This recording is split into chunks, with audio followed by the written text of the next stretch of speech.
حالم، اسقلم، نمرہ احمد۔ باہر ایک دم زور سے بجلی کڑکی، بارش کی بوچھار تیز ہوئی، تالیہ کی آنکھوں میں سایہ سا لہرایا، تاریک سیاہ مایوس سا سایہ۔ دل ایسے ڈوبا جیسے نیلے سمندر میں ٹوٹا ہوا جہاز ڈوب جاتا ہے۔ اللہ تعالیٰ اس بات سے اتفاق نہیں کرے گا مسز شیلا، مگر خیر۔ اس نے سر جھٹک دیا، ہمیشہ کی طرح گلڈ کو بھی جھٹک دیا۔ مسز شیلا اب پرس واپس رکھ کر اسے وقت رخصت کی دعائیں دے رہی تھی۔ بارش ویسے ہی برس رہی تھی۔ وہ گھر آئی تو دروازہ کھلا تھا۔ داتن پھیل کے لاؤنج کے مرکزی صوفے پر برجمان تھی، ٹی وی چلا ہوا تھا اور وہ آلو کے گرما گرم چپس کھا رہی تھی۔ تالیہ نے سامنے آتے ہوئے آنکھیں چھوٹی کر کے اسے دیکھا۔ اتنے سارے چپس؟ ایک دم مشکوک نظر اوپن کچن کاؤنٹر پر ڈالی۔ اور اتنے سارے جھوٹے برتن ظاہر کر رہے ہیں تم کب سے بیٹھی بس کھا ہی رہی ہو۔ یقیناً رات دیر تک جاگتی رہی تھی۔ وہ دونوں ہاتھ کمر پر رکھے سامنے پھیلے ہوئے سامان کو دیکھنے لگی۔ کاغذات، لیپ ٹاپ، کتابیں، یہ کام تو تم نے صبح اٹھ کے میرے جانے کے بعد شروع کیا ہوگا۔ پھر رات بھر جاگ کر کمپیوٹر پر کیا کرتی رہی تھی؟ مجھے سوچنے دو۔ تالیہ نے انگلی سے گال پر دستک دی اور اوپر چھت کو دیکھتے ہوئے سوچا، جب داتن ساری رات کمپیوٹر پر بیٹھے اور کھانا کھائے، صبح اس کے چہرے پہ پچھتاوے بھری خاموشی ہو تو اس کا ایک ہی مطلب ہوتا ہے، تم رات بھر گوگل پر دبلے ہونے کے طریقے دیکھتی نہیں تھی۔ داتن جو ناک پر اینک جمائے اسکرین کو دیکھ رہی تھی، اس پر نظر اٹھا کر اسے گھورا۔ اور تمہیں یہ کیسے معلوم ہوا؟ تمہاری آنکھوں کی گرد لکیروں میں لکھا ہے بوڑھی عورت۔ تم جھوٹ بول رہی ہو۔ تم نے صبح میرے لیپ ٹاپ کی ہسٹری چیک کی ہوگی۔ ظاہر ہے میں نے ہسٹری چیک کی تھی۔ وہ کھلکھلا کر ہنس دی اور اس کے ساتھ صوفے پر آ بیٹھی، پیروں کی قینچی بنا کر میز پر رکھ لیے۔ اتنی ہلکان نہ ہوا کرو داتن، تم اب پتلی نہیں ہو سکتی۔ پتلا ہونے کے لیے عمر کی شرط نہیں ہے۔ انسان کسی بھی عمر میں دبلا ہو سکتا ہے۔ انسان ہو سکتا ہے نا، برائلر مرغیاں نہیں، وہ کہہ کر زور سے ہنسی۔ ویسے دیکھا ہے تم نے کبھی کسی مرغی کو ڈائٹنگ کرتے؟ سوپ اور ابلی سبزیاں کھاتے؟ نہیں نا۔ داتن نے خفگی سے ناک سکیڑی اور اسے درد دیدہ نظروں سے دیکھا۔ بہت خوش نظر آ رہی ہو، خیر ہے؟ ہاں، تانگل کامل کے گھر سے استعفیٰ دے آئی ہوں، بقایا تنخواہ بھی ان کو صدقہ کر آئی ہوں، جلد ان کو اس کی ضرورت پڑے گی۔ افسوس سے سر ہلایا، اپنی انسانیت کا نتیجہ گول کر گئی۔ خیر، اب ہم فاتح رامدل پر کام کرنا شروع کریں گے۔ میں فریش ہو کر آتی ہوں اور پلان بتاتی ہوں، کہہ کر اس نے پیر نیچے اتارے اور جھک کر جوتے کھولنے لگی۔ چونکہ تالیہ کے بال جوڑے میں بندھے تھے، گردن کی پشت پر گول سا جلنے کا نشان دکھائی دے رہا تھا۔ داتن اس کو دیکھے گئی، پھر موبائل نکالا اور ہاتھ اونچا کر کے اس نشان کی تصویر لی۔ کیا کر رہی ہو؟ میرے جیسی پتلی تم اگلے 10 زندگیوں میں بھی نہیں ہو سکتی۔ تالیہ جوتے اٹھاتے سیدھی ہوئی، اسے چڑھانے کو کہا اور سینیوں کی طرف بڑھ گئی۔ داتن نے کچھ نہیں کہا، بس اسکرین کو زوم کر کے اس نشان کو غور سے دیکھنے لگی۔ اس کی سیاہ موٹی موٹی آنکھوں میں اچنبھا سا تھا۔ اس نے تصویر موبائل سے لیپ ٹاپ میں ڈالی، اس کا پرنٹ آؤٹ نکالا اور پھر اس کاغذ کو تہہ کر کے اپنے پرس میں رکھ لیا۔ وہ فریش ہو کر آئی تو داتن اس تصویر لینے کا ہر نشان مٹا چکی تھی۔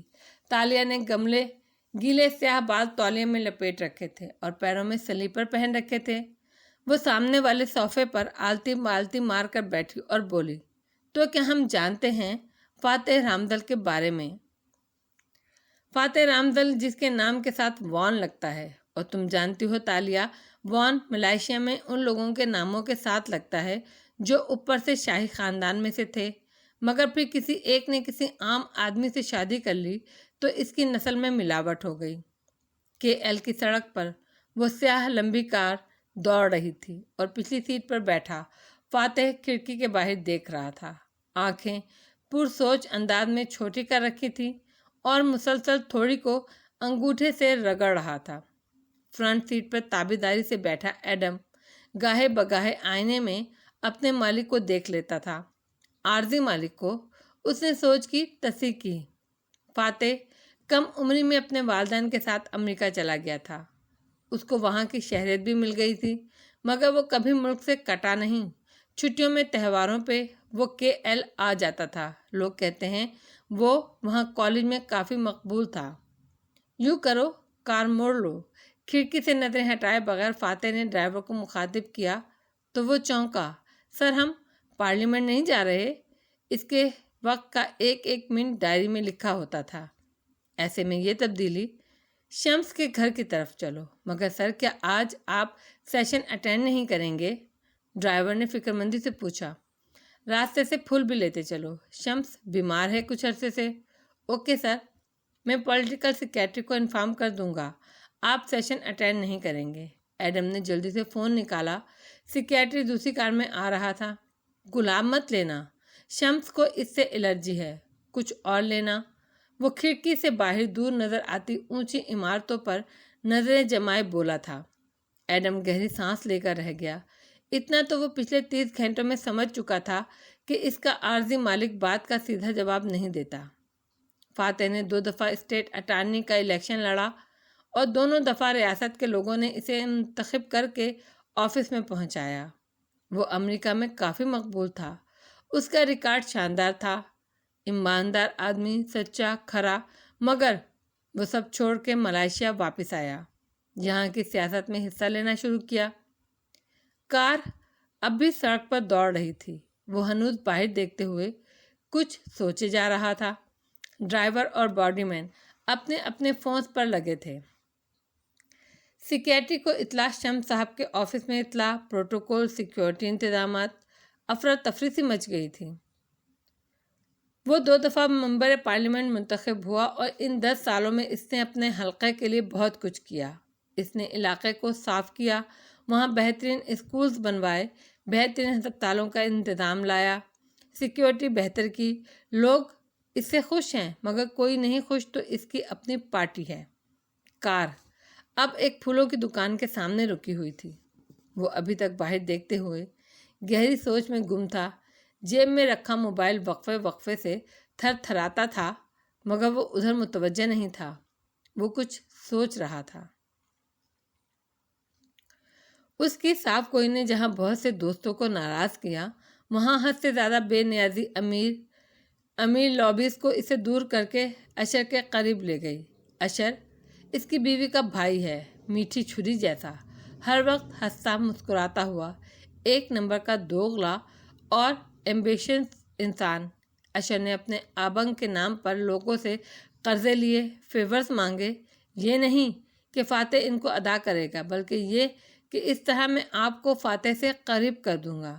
اشر امیر ہوتا گیا اور فاتح کی جمع پونجی کم ہوتی گئی۔ سیاست بہت مہنگا شوق ہے اور اس کی بیوی کا کام بھی اس سے متاثر ہوا ہے۔ اوپر سے لگژری لائف اسٹائل کا معلومہ تو ہے، مگر اندر سے ان کے پاس کچھ نہیں بچا۔ مگر وان فاتح کو اس کی پرواہ ہی نہیں ہے۔ کار پھر سے چل پڑی تھی۔ پھول ایڈم نے ڈیش بورڈ پر رکھے تھے اور ان کی خوشبو نے ساری کار کو مہکا دیا تھا، ایسی دل فریب خوشبو کہ طبیعت خوش ہو جائے۔ ایڈم کا موڈ بھی ایک دم کافی خوش ہو گیا۔ وہ ایک خواب میں جی رہا ہے تالیہ، ایک آئیڈیلزم۔ لوگ کہتے ہیں اسے سیاست نہیں آتی، اسے عیاریاں نہیں آتی۔ وہ عوام کے ووٹ کے بھروسے پہ وزیر اعظم بننے کے لیے پر یقین اور پر امید ہے، مگر اسے اتنا بھی احساس نہیں کہ ملے ضائع میں جمہور کی حمایت کافی نہیں، امیر دوست زیادہ ضروری ہیں۔ گاڑیوں کا قافلہ ایک بنگلے کے باہر پہنچا تو خود کار گیٹ کھل کر دیوار میں گھستا گیا۔ کار طویل ڈرائیو وے پہ آگے بڑھتی آئی۔ فاتح ایک سادہ آدمی ہے، مغرور بھی ہے، مگر ہر ایک پر اعتبار کر لیتا ہے، سب کو اپنے جیسا سچا سمجھتا ہے۔ اس کے دوست اشر کے ساتھ ملتے جلتے ہیں۔ دباؤ بڑھ رہا ہے۔ اب دیکھنا یہ ہے کہ فاتح رامزل اپنے خواب سے دستبردار ہوتا ہے یا نہیں۔ ایڈم جھٹ کار سے نکلا اور فاتح کا دروازہ کھولنے کے لیے ہاتھ بڑھایا، مگر وہ فاتح نے دروازہ خود ہی کھولا اور کوٹ کا بٹن بند کرتے باہر نکلا۔ باہر نکل کر فاتح رامدل نے گردن اٹھا کر اس اونچے گھر کو دیکھا۔ بارش اب تھم چکی تھی، سیاہ بادل غائب ہو رہے تھے۔ تم لوگ یہیں رکو۔ اس نے بے نیازی سے تمام ملازموں کو ہاتھ سے اشارہ کیا جو ساتھ آ رہے تھے۔ سب رک گئے اور سمجھ گئے، چند قدم پیچھے ہٹ گئے۔ فاتح گھر کے برآمدے کی طرف بڑھا جہاں شمس کے ملازم اس کو اندر لے جانے کے لیے مستعد کھڑے تھے۔ پھر وہ ٹھہرا اور گردن موڑ کر سوالیہ نظروں سے ایڈم کو دیکھا جو ساتھ چلا آ رہا تھا۔ مجھے تمہاری ضرورت نہیں، یہیں رکو۔ سوری سر، مگر آپ کو صبح سے فلو کی شکایت ہے۔ آپ کو بار بار ٹیشو کی ضرورت ہوگی جو میں ساتھ لایا ہوں، اور آپ کو کسی دوسرے کے ملازم کے ٹیشو پہ نہیں چھوڑ سکتا۔ مجھے آپ کے ساتھ آنا ہوگا۔ فاتح نے اس کا چہرہ دیکھتے ہوئے ایک ابرو اٹھائی۔ تم مجھے متاثر کرنے کی کوشش کر رہے ہو؟ نہیں سر، میں نے آج صبح سے یہ فیصلہ کیا ہے کہ میں آپ کے ساتھ سچائی اور ایمانداری سے کام کروں گا، کیونکہ میں آپ کے ملازموں میں واحد شخص ہوں جس کو آپ سے کچھ نہیں چاہیے۔ وہ سادگی سے مسکرایا۔ واقعی؟ تمام ملازمین، سیکیورٹی سب ایڈم کو گھور رہے تھے، مگر وہ نڈر سا بولی جا رہا تھا۔ سر، میری نوکری ویسے بھی چند دن میں ختم ہو جائے گی۔ آپ کبھی کسی کی سفارش نہیں کرتے، سو مجھے آپ سے کچھ نہیں ملنے والا۔ کل رات تک میرے دل میں لالچ تھا، اسی لیے میں نے جھوٹ بولا تھا کہ میں نے کسی کو ووٹ نہیں دیا۔ میں نے آپ کے مخالف امیدوار کو ووٹ دیا تھا سر، حکمران پارٹی کو، اپنی موجودہ وزیر اعظم کو، مگر اب مجھے خوف نہیں ہے سر۔ سچ بولنے والے انسانوں کی ناراضگی سے ڈرتے نہیں ہیں، اسی لیے سوری، مگر آپ کو اکیلے اندر نہیں جانے دے سکتا جبکہ آپ کو فلو ہے۔ فاتح ہلکا سا مسکرایا اور آنکھیں چھوٹی کر کے اسے دیکھا۔ تم واقعی مجھے متاثر کرنے کی کوشش کر رہے ہو، اور آگے بڑھ گیا۔ ایڈم مستعدی سے پیچھے لپکا۔ سیکیورٹی نے تادیبی انداز میں پکارا۔ ڈرائیور نے گھورا، مگر چونکہ فاتح نے منع نہیں کیا تھا اس لیے وہ رکا نہیں۔ کچھ دیر بعد وہ لوگ ایک خوبصورتی سے سجائے گئے شاہانہ طرز کے ڈرائنگ روم میں بیٹھے تھے۔ اونچی کھڑکیاں، سنہری پردے اور سفید مخملی صوفے، جیسے کراچی کا کوئی بنگلہ ہو۔ شمس صاحب چینی نقوش کے حامل ادھیڑ عمر انسان تھے۔ ان کے سامنے فاتح رامدل براجمان تھا، ہاتھ صوفے کی پشت پر پھیلائے، ٹانگ پر ٹانگ جمائے بیٹھا تھا۔ ایڈم پیچھے کھڑا تھا، ہاتھ میں ٹیشو کا پیکٹ تھا۔ تمہیں کچھ پریشان کر رہا ہے فاتح؟ شمس صاحب تفکر سے اس کا چہرہ دیکھ کر بولے تھے۔ میں ایک دوراہے پہ کھڑا ہوں، کراس روڈز پر، سامنے 3 سڑکیں ہیں، فیصلہ نہیں کر پا رہا ہوں کہ کون سی لوں۔ بات کے اختتام پر وہ جھکا اور میز پر رکھے ٹیشو باکس سے 3 ٹیشو کھینچے۔ ایڈم کا منہ کھل گیا۔ تمہارے پاس اس لیے آیا ہوں تاکہ اپنا ذہن کلیئر کر سکوں۔ مجھے خوشی ہے کہ تم نے ہر برے وقت میں مجھے یاد رکھا ہے اور مجھ پر بھروسہ کیا ہے۔ میں برے وقت میں نہیں ہوں شمس۔ طے شدہ ٹیشو سے ناک رگڑتے اس نے کندھے ذرا سے اچکائے تھے۔ ایڈم نے بے چینی سے پہلو بدلا، ٹیشو کا پیکٹ پکڑا، ہاتھ پہلو میں ڈھیلا سا گر گیا۔ اگر مجھ پر بھروسہ کیا ہی ہے تو میری رائے کو تحمل سے سنو۔ تم اچھے وقت میں بھی نہیں ہو فاتح، لوگ تم سے ہاتھ کھینچ رہے ہیں۔ ایش چاہتا ہے میں چیئرمین شپ کے الیکشن سے دستبردار ہو جاؤں، اسرا چاہتی ہے ہم امریکہ چلے جائیں۔ یہ سراسر ظلم ہے۔ شمس صاحب کے چہرے پر غصہ نظر آنے لگا۔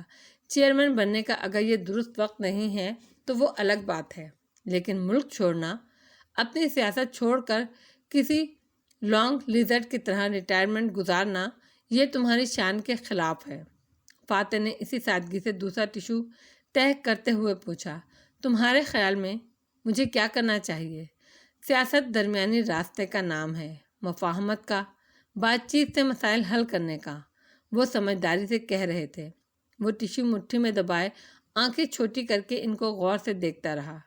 تم کچھ اپنی منواؤ، کچھ اس کی مانو۔ چیئرمین شپ چھوڑ دو، مگر کسی ایک ریاست کی حکومت مانگ لو۔ ایش وزیر اعظم بن کر ایک ریاست تمہارے حوالے کر دے، تم اس شرط پر ایش سے ڈیل کر لو۔ واقعی؟ فاتح نے سمجھتے ہوئے سر ہلایا۔ یہ بہترین آپشن ہے۔ 5 سال تم اس ریاست کے حاکم بن کر خود کو مزید مضبوط کرو۔ 5 سال بعد تم چیئرمین شپ کا الیکشن لڑو گے اور وزیر اعظم بننے کی کوشش کرو۔ صحیح، میں اس بارے میں سوچوں گا، اس نے سر کو آہستہ سے ہلایا اور کلائی پر بندھی گھڑی دیکھی، پھر ٹانگ سے ٹانگ ہٹائی اور اٹھ کھڑا ہوا۔ شمس صاحب بھی ساتھ ہی اٹھے۔ اب اجازت، اسرا کی نیلامی پر ملاقات ہوگی انشاءاللہ۔ اچھا، کوئی ایونٹ ہو رہا ہے مسز اسرا کا؟ اللہ برکت دے۔ ہاں، ایش ارینج کروا رہا ہے۔ وہ مصافحہ کر کے آگے بڑھ گیا۔ ڈرائنگ روم سے نکل کر وہ لابی تک آئے تو درمیانی میز پہ پھولوں کی ٹوکری رکھی تھی۔ ایڈم نے گزرتے ہوئے یوں ہی نظر گھمائی تو چونکا۔ ٹوکری میں ایک سرخ اور گلابی کارڈ کا کونا جھلک رہا تھا۔ ذہن میں جھماکا ہوا، لیٹ نائٹ کارڈز آئے تھے، صبح صبح سب سے پہلے ادھر ہی آیا۔ کسی خواب کسی کیفیت میں ایڈم سیدھا ہوا، پھر آگے دیکھا، فاتح موبائل پر بٹن دباتا آگے بڑھتا جا رہا تھا۔ ایڈم شل سا پیچھے آیا۔ اس کا دماغ سن ہو رہا تھا مگر اسے خود پر قابو پا کر کار میں بیٹھنا تھا۔ گیٹ پر کھڑے ہو کر شمس صاحب نے فاتح کی کار کو الوداعی ہاتھ ہلایا اور جب تمام گاڑیاں نظروں سے اوجھل ہو گئیں تو انہوں نے موبائل نکالا اور اسپیڈ ڈائل پر ایک نمبر ملا کر فون کال سے لگایا۔ پھر ایک ہاتھ کمر پر جمائے گھنٹی سننے لگے۔ ایش، رابطہ ملنے پر انہوں نے گہری سانس لی۔ تم نے ٹھیک کہا تھا، وہ سب سے پہلے میرے پاس آیا ہے۔ ہاں، بے فکر رہو، میں نے وہی کہا ہے جو تم نے بولا تھا، ایک ریاست کی حاکمیت اور بس۔ دوسری طرف سے کچھ کہا گیا تو وہ سوچتے ہوئے بولا، کچھ کہا تو نہیں، کچھ کہہ نہیں سکتا، مگر وہ دستبرداری کے لیے نیم رضامند لگتا ہے۔ نہیں نہیں، اس کو مجھ پر شک نہیں ہوگا، وہ مجھ پر اعتبار کرتا ہے۔ وہ اب بولتے ہوئے اندر کی طرف مڑ گئے تھے۔ آواز آہستہ ہوتی جا رہی تھی۔ چند کلومیٹر دور اپنے آفس فلور کے کارنر آفس میں اشر پاور سیٹ سنبھالے بیٹھا تھا۔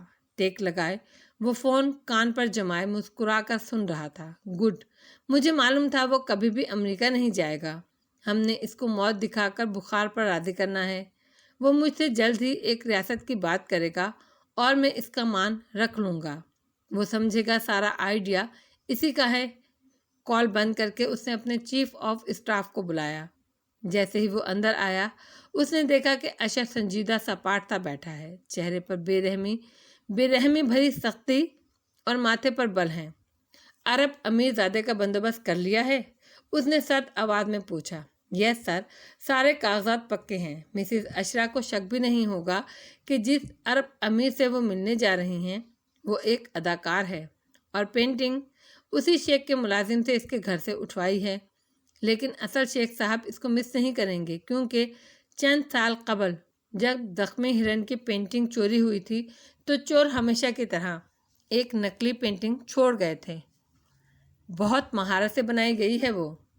شیخ صاحب نے غصے سے اس کو اسٹور میں پھینکوا دیا تھا، اور دو ایکسپرٹس کا بندوبست کر لیا ہے جو پینٹنگ کی تصدیق کریں گے اور مسز اسرا کو بتائیں گے کہ وہ اصلی ہے۔ مسز اسرا کے اپنے ایکسپرٹ کو عین موقع پر ملک سے بھیجنے کا بندوبست بھی کر لیا ہے۔ مسز اسرا وہ گیلری آنر ہیں، ایکسپرٹ نہیں ہیں، وہ دھوکہ کھا جائیں گی۔ گڈ، اشر پہلی دفعہ مسکرایا۔ نیلامی پہ جب پینٹنگ مہنگے داموں بک جائے گی تو عین وقت پر باہر سے آیا ایک مشہور ایکسپرٹ اس کا معائنہ کرے گا اور میڈیا کے سامنے یہ آشکار کرے گا کہ مسز اسرا فاتح جعلی پینٹنگ چیریٹی کے نام پر بیچ رہی تھیں۔ فاتح بھائی کو ذمہ داری قبول کر کے پارلیمنٹ کی رکنیت سے استعفیٰ دینا پڑے گا۔ بہت بدنامی ہوگی سر، مینیجر کے الفاظ میں افسوس تھا۔ پھر وہ ہچکچایا، مگر سر آپ مسز اسرا کے بھائی ہیں۔ غلط، اس نے سپاٹ لہجے میں بات کاٹی۔ میں صرف مال ضیاء کی وزارت عظمیٰ کا امیدوار ہوں۔ یہ تخت کا معاملہ ہے رملی، اور تخت کے لیے بیٹے اپنے باپ کو اور باپ بیٹوں کو مار دیا کرتے ہیں۔ ہم مل ضیاء کا تخت ایک ایسے شخص کے ہاتھ میں نہیں دے سکتے جو 10-15 سال پہلے مل ضیاء آیا تھا۔ اس ملک میں ساری عمر ہم نے گزاری ہے، اس کو ایشین ٹائگر بنتے ہم نے دیکھا ہے۔ اس کے وارث ہم ہیں، ہم ہی ہیں۔ اور سختی سے ہاتھ جھلایا، گویا جانے کا اشارہ کیا۔ جی سر، مینیجر نے جلدی سے بات ختم کی اور اٹھ کھڑا ہوا۔ کوالالمپور پہ چھائے سرمئی بادلوں کو سورج نے دونوں ہاتھوں سے دائیں بائیں دھکیل کر اپنے جھانکنے کا راستہ بنا لیا تھا۔ بارش ختم ہو گئی تھی، سنہری دن نکل آیا تھا۔ ایسے میں شہر کا ایک مشہور اور معروف کنونشن سینٹر، جس کو پترا ورلڈ ٹریڈ سینٹر کہا جاتا تھا، اپنی پوری آب و تاب سے کھڑا تھا۔ تکون عمارت جو سامنے سے شیشوں سے ڈھکی تھی اور اس کے اندر بڑے بڑے ہال بنے تھے جہاں کنونشن اور سیمینار منعقد ہوتے تھے۔ ایک طرف شاپنگ مال تھا اور اوپر آفس بلڈنگ۔ بارسن نیشنل کا ہیڈ آفس اسی تکون عمارت کے اندر واقع تھا، اور اس وقت فاتح رامزل آفس فلور کی لابی میں تیز تیز چلتا جا رہا تھا۔ 4-5 افراد بھی اس کی معیت میں قدم اٹھا رہے تھے۔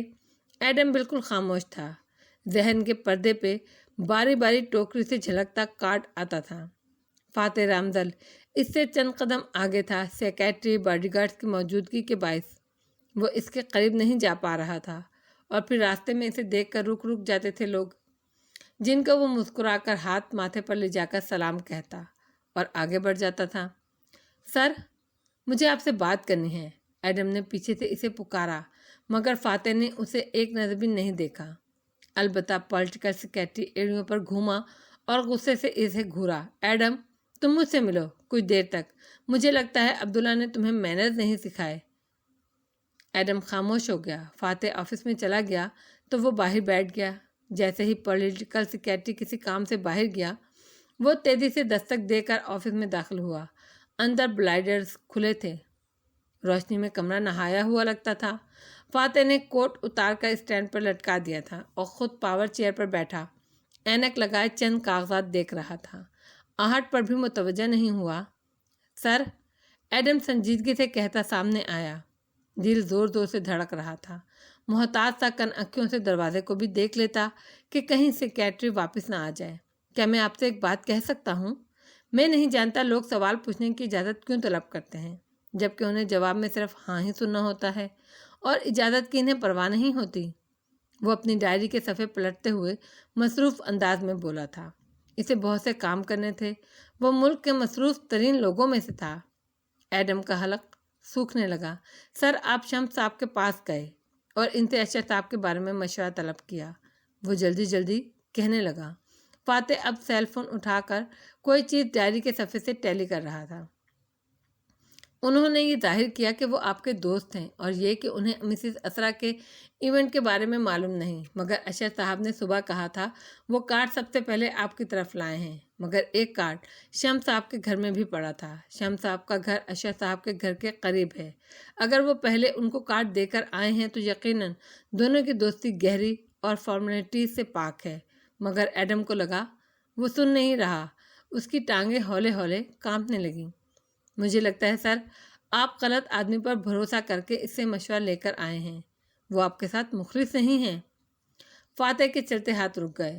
اس نے نظریں اٹھا کر ایڈم کو دیکھا اور پھر آنکھوں کے پرسوچ انداز میں چھوٹا کیا۔ تمہارا نام کیا ہے؟ ایڈم کی چلتی زبان کو بریک لگ گیا۔ ایڈم بن محمد۔ Adam, right? اس نے سر ہلایا اور پھر ایڈم پر ٹھنڈی نظریں جمائے پیچھے کو ٹیک لگائی اور اینک اتاری۔ ایڈم، کسی گاؤں میں ایک آدمی کا قتل ہو گیا تھا تو لوگوں نے شہر سے ایک ماہر سراغ نساں کو بلایا۔ اس نے موقع واردات کا جائزہ لیا تو معلوم ہوا مرنے والے کا کسی شادی شدہ عورت سے افیئر تھا۔ عورت کون تھی کوئی نہیں جانتا تھا۔ سراغ نساں سیدھا چرچ گیا اور پادری کے ساتھ اعترافی کمرے میں بیٹھ گیا۔ ہمارے مسیح بھائی جب گناہ کرتے ہیں تو پردے کے پیچھے وہ پادری کے سامنے اعتراف کر لیتے ہیں۔ سو اس نے پردے کے پیچھے پادری سے کہا، فادر، میں بہت گناہ گار ہوں، میرا ایک شادی شدہ عورت سے تعلق ہے۔ ایڈم سانس روکے سن رہا تھا۔ وہ اس پر نظریں جمائے مدھم مسکراہٹ سے کہے جا رہے تھا۔ پادری نے فوراً پوچھا، کیا مسز جولیا سے؟ اس نے کہا نہیں۔ پادری بولا، کیا مسز مارتھا سے؟ اس نے کہا نہیں۔ تو پادری نے کہا، پھر یقیناً مسز بابرا ہوں گی۔ سراغ نساں وہاں سے نکل آیا۔ باہر کسی نے اس سے پوچھا کہ تم قتل کی تفتیش کی جگہ کیا کرتے پھر رہے ہو؟ تو اس نے کہا، جب میں چرچ میں گیا تو خالی ہاتھ تھا، اب جب کہ میں باہر نکلا ہوں تو میرے پاس 3 مشتبہ عورتوں کے نام ہیں۔ آخر میں وہ ہلکا سا مسکرایا۔ ایڈم کا منہ کھل گیا۔